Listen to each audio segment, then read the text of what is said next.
오늘 우리에게 주신 하나님의 말씀은 사도행전 4장 5절에서 12절까지입니다. 하나님의 말씀입니다. 이튿날 관리들과 장로들과 서기관들이 예루살렘에 모였는데 대제사장 안나스와 가야바와 요한과 알렉산더와 및 대제사장의 문중이 다 참여하여 사도들을 가운데 세우고 묻되 너희가 무슨 권세와 누구의 이름으로 이 일을 행하였느냐.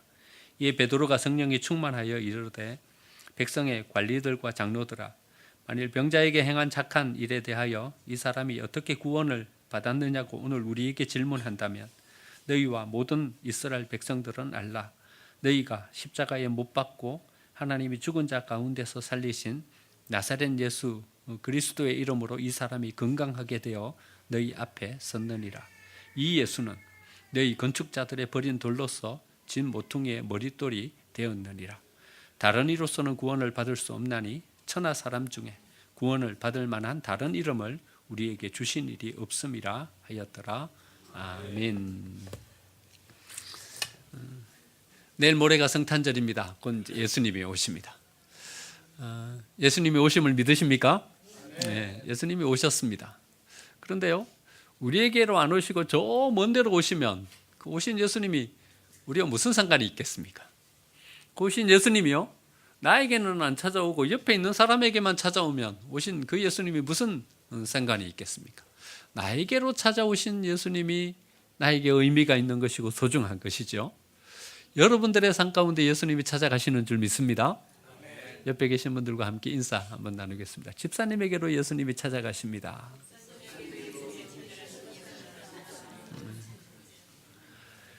여러분들에게로 오신 예수님을 믿으십니까? 네, 우리에게로 오십니다. 우리에게로 오십니다. 나에게로 오십니다. 그래서 우리에게로 찾아온 예수님이 어떤 분인지에 대한 믿음의 고백이 있어야 합니다. 오늘 대제사장과 관리와 장로들이요, 베드로에게 묻습니다. 너희가 무슨 권세와 누구의 이름으로 이 일을 행하느냐. 무슨 권세와 누구의 이름으로 이 일을 행하는지 이 장로들과 관리들이 몰라서 물었습니까? 이 사람들이 누구의 제자인지 모릅니까?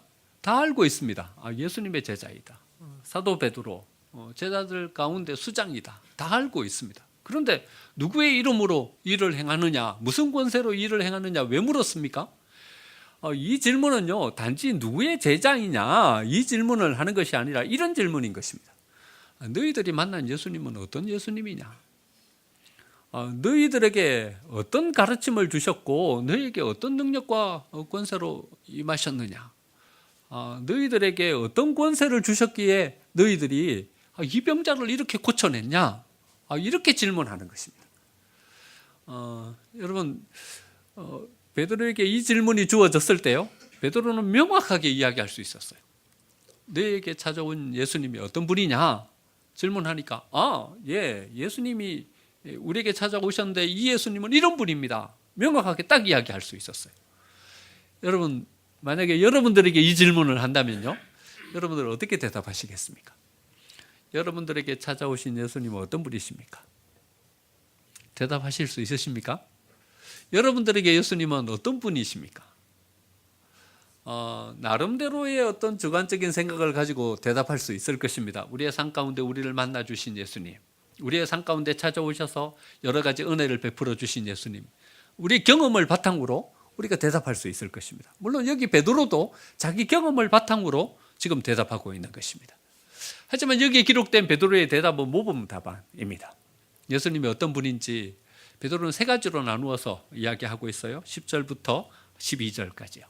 여러분, 우리 10절부터 12절까지 다시 한번 더 읽으면서요, 베드로가 이야기하고 있는 예수님이 어떤 예수님인지 세 가지를 한번 찾아보시면 좋겠습니다. 같이 한번 읽어보겠습니다.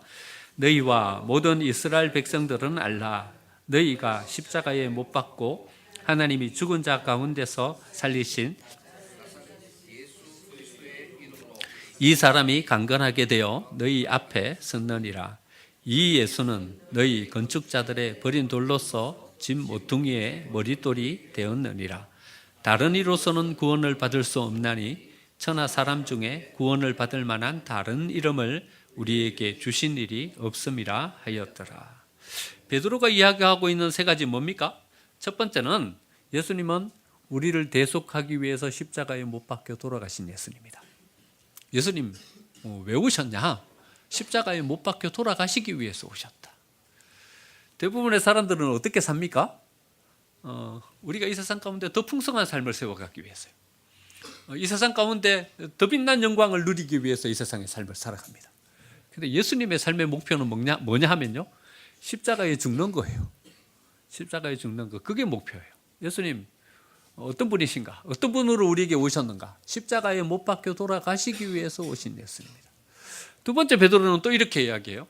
예수님 십자가에 못 박혀 돌아가셨지만 예수님은 다시 부활하신 예수님이다. 두 번째, 예수님 어떻게 하기 위해서, 뭘 하기 위해서 이 세상에 오셨는가? 부활하셔서 우리에게 참 생명을 주시기 위해서 오신 예수님이다. 부활하신 예수님이다. 자기의 체험을 이야기하는 거죠. 세 번째로는요, 그렇기 때문에 예수님은 우리의 구원자가 되실 수 있다.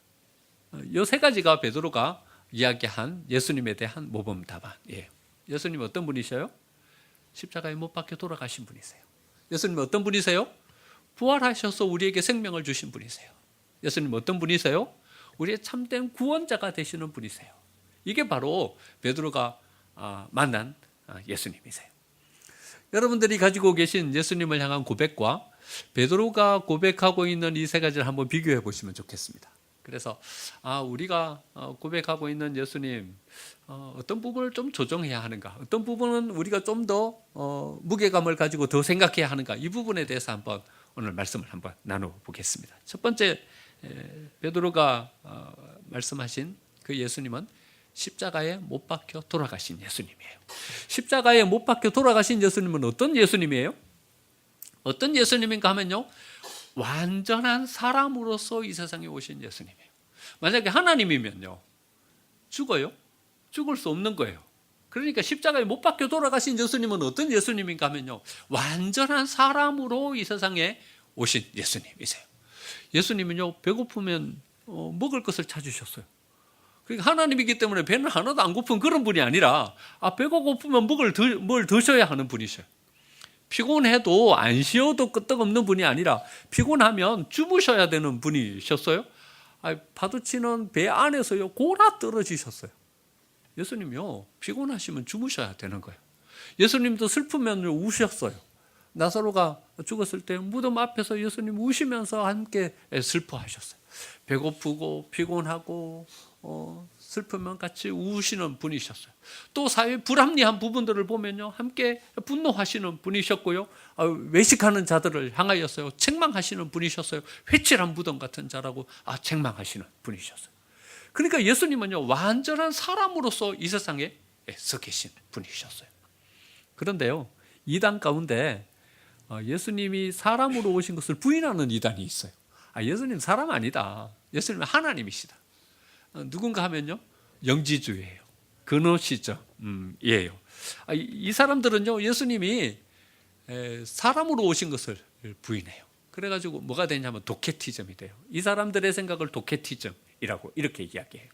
그러니까요, 예수님은 우리에게 사람으로 이렇게 보였지만요, 실제로는 이 사람의 모습으로 이 세상에 오신 것이 아니다. 요즘 이런 거 있죠. 홀로그램이요. 5G 되니까요, 손흥민 선수가 홀로그램으로 나와가지고 어린아이를 만나기도 하고 이런 광고가 나와요. 그렇죠? 홀로그램으로. 그러니까 예수님이 어떤 가현, 이게 영지주의를 가현설이라 그러잖아요.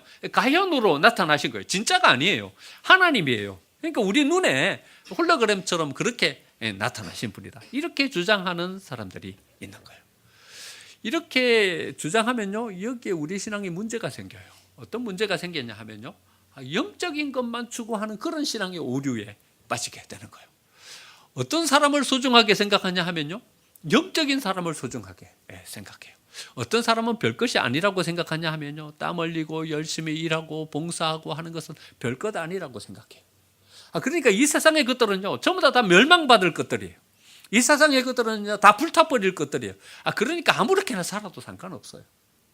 오직 뭐만 더 중요한가 하면요, 영적인 것만 더 중요해요. 이것만 소중해요. 이렇게 생각하는 그노시즘이라는 이단들이 생기게 되는 거예요. 여러분, 너무 신비주의만 추구하지 마세요. 그럼 우리는 어디에 가까워지냐 하면 영지주의에 가까워져요. 도케티즘이 돼요. 너무 신비로운 것만 추구하면요, 우리의 신앙의 삶의 근본을 잊어버리게 되는 거예요. 비도덕적이게 되는 거예요. 열심히 교회에서 기도하시는 분들 가운데서요, 이런 분들이 있어요. 비도덕적이에요. 기도는 저렇게 열심히 하는데 어떻게 삶에 사는 모습을 보면요, 저렇게 비윤리적이고 비도덕적이 될 수 있을까? 이런 생각을 해요. 열심히 교회 다니면서요, 봉사하면서 직분을 가지고 세워지신 분들 가운데요, 삶이 엉망인 분들이 있어요. 이분들은 어떤 신앙에 빠져 있기 때문에 그런가 하면요, 도케티즘의 신앙, 이 그노시즘의 신앙에 빠져 있기 때문에 그래요. 이 세상은 어차피 멸망받을 것들이야. 다 불타버려, 없어질 버릴 거야. 그러니까 대충 살아도 돼요. 뭐만 중요한가 하면 영적인 삶, 이것만 중요해요. 그래서요, 이런 이야기를 하는 사람들을 우리는 혹해요. 좀 약간 예언적인 이야기를 하는 사람들. 집사님, 내가 보니까 이번 달에는 그거 하면 안 돼. 내가 기도해 보니까 그거 이번 달에 하면 안 돼. 이렇게 이야기하면요, 우리 마음이 혹해가지고요, 야, 이분이 어떤 영적인 어떤 응답을 받았길래 이런 얘기를 하냐. 내가 꿈에 보니까 이거는 이렇게 될 것 같아. 너 앞으로 이렇게 돼. 이분이 영적인 어떤 심오한 깊이가 있어갖고 이렇게 이야기하냐, 이렇게 되는 거예요. 내가 보니까 집사님이 영적으로 문제 있어. 좀 조심해야 될 것 같아. 이렇게 이야기하면요, 우리 마음이 혹 가는 거예요. 여러분, 잘못된 신앙이에요. 잘못된 신앙이에요. 건강하지 않은 신앙이에요. 이 신앙보다 훨씬 더 중요한 부분이 있어요. 우리의 삶의 근본요, 우리의 삶의 가장 기초적인 부분요. 예수님은 하나님으로 이 세상에 오시기도 하셨지만, 예수님은 어떤 분으로 이 세상에 오셨냐 하면요, 예수님은 사람으로 이 세상에 오셨어요. 완전한 사람으로 이 세상에 오셨어요. 그래서 우리가 이 세상 가운데 어떤 삶을 살아가야 하는지를 우리에게 온전하게 보여주신 분들이세요. 여러분, 우리가 이 세상 가운데 고행하는 것만 가치 있는 거예요? 우리가 이 세상 가운데 고난받고 어려움을 당하고 이래 살아가는 것, 그것이 온전하고 바른 신앙이에요? 그렇지 않아요. 여러분, 이런 사람이 있어요. 그 시아라는 사람이요, 이런 도케티즘에 빠져 있어요. 그래가지고 빵을 먹을 때요, 어떻게 빵을 먹냐 하면, 빵을 만드냐 하면요, 거기에다 모래를 집어넣어 갖고 빵을 구워요. 그래가지고 빵을 먹을 때 모래가 막 씹히고 어렵게 빵을 먹는 거예요. 밥을 지을 때요, 그냥 쌀로만 밥을 하는 것이 아니라 거기다 모래를 집어넣어 갖고 밥을 해요. 그래가지고 모래 섞인 밥을 먹는 거예요. 제대로 먹을 수 있겠어요? 막 힘들게 밥을 먹는 거예요. 자기가 닭이에요. 모래를 섞어갖고 그래 먹어야지 소화가 되게 말이죠. 여러분, 이런 고행요, 바른 건강한 신앙이 아닌 거예요. 여러분, 우리가 고난받는 것이 하나님이 원하시는 뜻이에요? 때로는 하나님께서 우리에게 고난을 주시기도 해요. 우리를 연단시키시고 훈련하실 때요, 고난을 주셔가지고 우리가 연단받고 훈련받게 하시는 시간도 있어요. 하지만 우리가 영원히 고난받기를 하나님 원치 않으셔요. 영원히 공공 가운데 빠져 있는 것도 하나님 원치 않으셔요. 그것은요, 우리의 훈련을 위한 도구인 거지 하나님의 목적이 아니에요. 하나님 고난받는 게 하나님의 목적이에요? 그래서 우리가 고난 가운데 있어야 우리가 온전한 신앙이고 좋은 신앙이에요? 이렇게 이야기하시는 분들이 계셔요. 성직자는 어렵게 살아야 된다. 그래가지고 어렵게 살아가는 성직자가 신령하고 좀 신앙이 있는 성직자라고 생각해요. 물론 너무 부유하게 살면 안 돼요, 성직자가. 하지만요, 고난받는 자리에 서 있는 그것을 하나님이 원하셔요? 원치 않으세요. 이건 도케티즘이에요. 여러분, 이런 분들도 계셔요. 기도하느라고요, 가족을 돌보지 않아요. 교회 와갖고 봉사하느라고요, 집에서 설거지도 안 해요. 여러분, 바른 신앙이 아니에요. 도케티즘이에요. 합리화시키는 거예요. 내가 하나님 앞에 나와서 봉사했으니까 우리 집 좀 돌봐도 괜찮다. 영지주의예요. 영지주의예요. 하나님은 우리에게 뭘 요구하시냐 하면요, 철저하게 우리의 삶 앞에 잘 정비된 삶을 요구하시는 거예요. 우리의 가정, 허점 없이 가정을 잘 돌봐야 돼요. 교회 와서는 천사예요. 그런데 집에 와서는 폭군이에요. 아이들이 아버지한테 맞아요. 아내가 남편한테 폭행을 당해요. 교회 오면 안수 집사님이에요. 여러분, 이 삶은 온전한 삶이 아니에요. 여기 와서는 천사처럼 살아가고 세상에 나아가서는 형편없는 삶을 살아가는 것, 온전한 신앙이 아니에요. 도케티즘이에요. 예수님 우리에게 모범적인 삶을 보여주셨잖아요. 예수님 세금 철저하게 내셨어요. 여러분, 예배의 대상이 누구예요? 예수님이 우리의 예배 대상이에요. 그렇죠? 성전의 주인이세요. 그런데 예수님 그 시대를 살아가시면서요, 성전세를 내셨어요. 성전의 주인이신 예수님이 성전세를 내셨어요. 예수님 십자가에 못 박혀 계신 그 고통스러운 상황 가운데서 예수님 뭐라고 요한에게 말씀하셨냐 하면요, 요한아, 옆에 계신 마리아 자기 어머니를 바라보면서 이제는 네 어머니다. 무슨 말씀이에요? 나는 이제 죽는다. 이 세상을 떠난다. 내 어머니를 부탁한다. 아들이 되어서 나처럼 어머니를 섬겨라. 여러분, 예수님이 사역만 하신 게 아니었던 거예요. 예수님이 맨날 제자들을 가르치고 병자만 고쳤던 게 아닌 거예요. 어머니를 지극정성 잘 모신 분이신 거예요. 그러니까요, 마지막 순간에도 어머니를 부탁하는 거예요. 내 어머니를 요한아 부탁한다. 이러면서 세상 떠나신 거예요. 그러니까요, 예수님이 이 세상에 오시면서 완전한 사람으로서 이 세상의 삶을 사신 것, 이것이 바로 우리가 맞이할 예수님인 거예요. 여러분, 어떤 예수님을 기다리고 계셔요? 여러분들이 꿈꾸고 계신 예수님은 어떤 분이셔요? 베드로가 우리에게 이야기하고 있는 예수님은요, 십자가에 못 박혀 돌아가시는 예수님이에요. 우리의 슬픔 그 가운데로 찾아오시는 예수님이에요. 우리의 연약함 그 가운데로 찾아오셔서 우리와 함께 눈물 흘리는 예수님이세요. 그러니까 우리의 삶도 어떤 삶이어야 되냐 하면요, 연약한 자들을 찾아가는 삶이어야 하는 것이고요, 아픈 사람들과 함께 같이 아파하며 눈물 흘릴 수 있는 삶이어야 하는 것이고요, 함께 모든 주위의 사람들과 우리의 삶을 탄탄한 기반 위에 세워갈 수 있는 그런 삶이어야 하는 것입니다. 우리의 신앙이 어떠해야 하는지를 베드로는 그가 만난 예수님을 고백하면서 우리에게 말씀해주고 있는 것입니다. 간절히 바라기는 우리 생명의 모든 가족들이 완전한 사람으로 오신 이 예수님을 만나는 우리 생명의 가족들이 되시기를 축원드립니다. 두 번째로 베드로는 어떤 예수님을 고백하고 있냐 하면 부활하신 예수님을 고백하고 있습니다. 예수님이 행하신 여러 기적 가운데요, 1, 2, 3 꼽으라면요, 거기에서 빠지지 아니할 기적이 바로 다시 살아나신 부활의 능력입니다. 부활의 능력을 믿으면 우리는 뭘 믿게 되냐 하면요, 예수님은 하나님이시다, 이걸 믿게 됩니다. 다른 기적들은요, 우리가 한번 예외를 생각해 볼 수 있는 것이죠. 초자연적인 일들이 우리 안에도 이루어지니까 말입니다.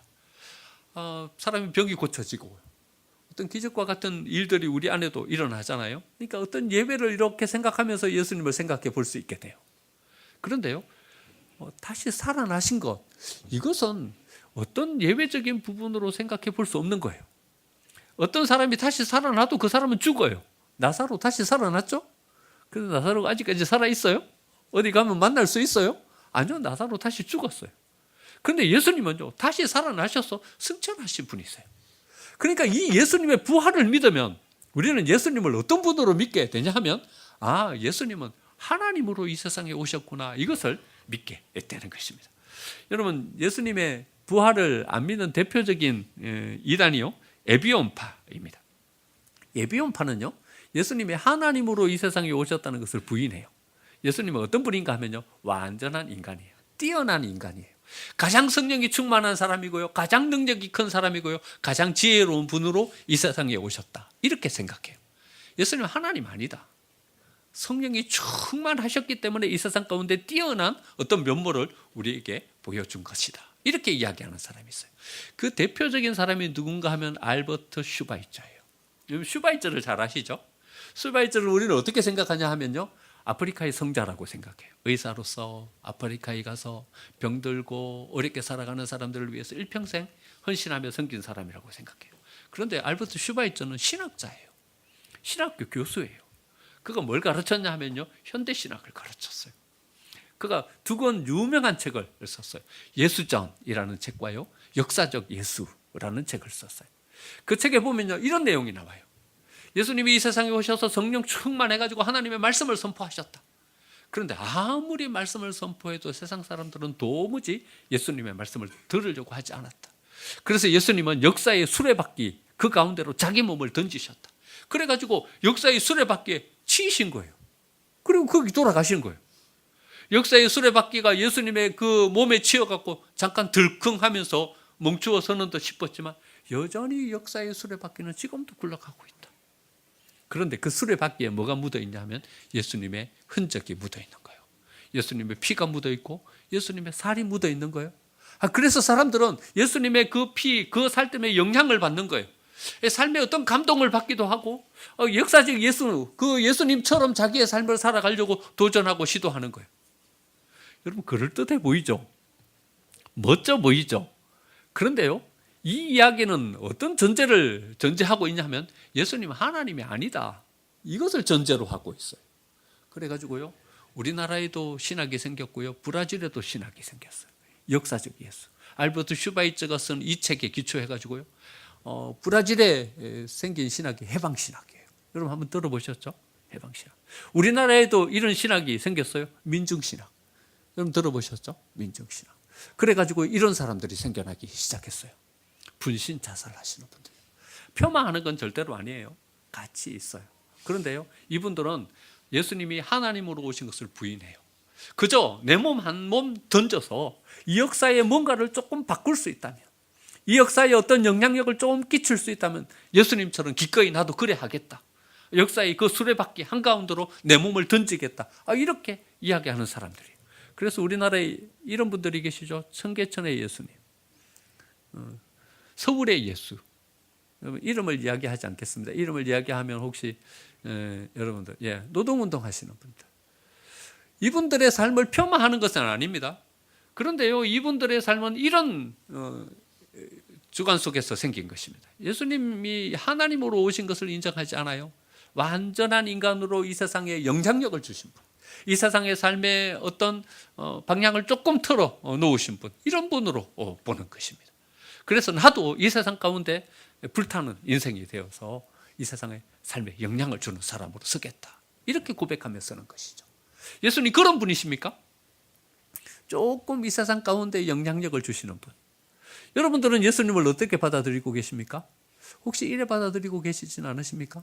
내 삶의 액세서리 정도로, 내 삶을 조금 더 화려하게 만들, 내가 이 세상 속에서 꿈꾸고 있는 그 가치를 조금 더 완전하게 이루어줄 하나의 작은 도구로서, 그래 예수님을 받아들이고 계시진 않으십니까? 예수님은 그런 분이 아니십니다.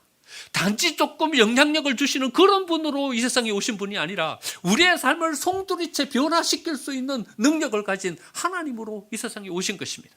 우리를 이 죄악의 구렁텅이에서 건져내셔서 완전한 구원을 우리에게 주실 수 있는 권능과 능력을 가지신 분으로 이 세상에 오신 것입니다. 예수님이 십자가에 못 박혀 죽으시고 다시 부활하신 이 부활의 능력은 우리를 영원한 죽음, 여러분 죽음 그 이후에 삶의 문제 어떻게 하시렵니까? 그 삶의 문제를 해결해 주실 수 있는 길을 열어 주신 분으로 이 세상에 오신 것입니다. 여러분들 어떤 예수님을 맞이하려고 기다리고 계십니까? 우리에게 나오신 예수님은 우리에게 영원한 구원을 주실 수 있는 분으로 이 세상에 나오고 계시는 것입니다. 여러분, 우리를 구원하기 위해서는 두 가지 조건이 필요합니다. 그래서 예수님은 완전한 인간이셔야 되고 완전한 하나님이셔야 합니다. 먼저는요, 우리의 죄를 사할 수 있는 제물이 되시기 위해서 예수님은 완전한 인간이셔야 합니다. 여러분, 제가 만약에 죽는다면요, 여기서 죽는다면 제가 죽는 거 가지고 누구의 죄를 사할 수 있을까요? 여러분들 중에 제가 여기서 죽어서 누구 한 분이라도 제사함을 받을 수 있는 분이 있을까요? 없어요. 왜 그래요? 저는요, 제 죄를 감당하기에도 벅찬 사람이에요. 그렇죠? 제가 만약에 죄 때문에 죽는다면 누구 죄 때문에 죽는 거예요? 제 죄 때문에 죽는 거예요. 우리는 누구도요, 어떤 다른 사람의 죄를 사할 수 있는 죽음을 죽을 수 없는 거예요. 그런데 예수님은요, 완전한 사람으로 이 세상에 오셔서 하나님으로 이 세상 속에서 죽으심으로 우리 모든 인류의 죄를 대속하실 수 있는 거예요. 왜냐하면요, 그분은 죄가 없으신 분이시니까요. 그래서 그분은 완전한 하나님이시면서 완전한 사람이셔야 하는 것입니다. 하나님으로만 계시면 어떻게 죽습니까? 대신 죽어야 우리의 죄를 대속하는데요. 그래서 그분은 완전한 사람이셔야 하는 것입니다. 그러니까 예수님이 이렇게 복잡하게 도무지 완전한 사람이고 완전한 하나님이라는 것이 어떤 것인지 이해할 수 없는 복잡한 모습으로 오신 단 한 가지 이유는요, 우리를 구원하시기 위해서요. 예수님 때문에 복잡한 것이 아니라 우리 때문에 그래 복잡하게 오신 거예요. 우리를 구원하시기 위해서 그래 오신 거예요. 그래서 신학에서는요, 이 두 가지의 연합을 신비로운 연합이라고 봅니다. 우리가 이해할 수 없는. 하지만 신비로운 연합으로 이 세상에 오신 것입니다. 우리에게는 이 예수님이 필요합니다. 이 예수님이 필요합니다. 여러분, 왜냐하면요, 우리는 우리의 삶의 문제를 해결할 수 있는 능력이 없기 때문에 그러합니다. 내가 나의 삶을 온전하게 세워가겠다 작정하고 나아가면 우리는 절망의 구렁텅이에 빠집니다. 왜냐하면요, 나는 내 삶을 온전하게 세워갈 수 있는 능력이 내게 없기 때문에 그렇습니다. 내가 이 모든 문제를 해결하겠다 마음 먹고 나서면요, 우리는 그 문제 앞에 부딪히면서 나가 떨어집니다. 왜냐하면요, 우리는 그 문제를 해결할 수 있는 권능이 우리에게 없기 때문에 그러합니다. 여러분, 제 등에요, 뾰루지가 하나 났어요. 여드름 같기도 하고 뾰루지 같기도 하고 가끔 나요.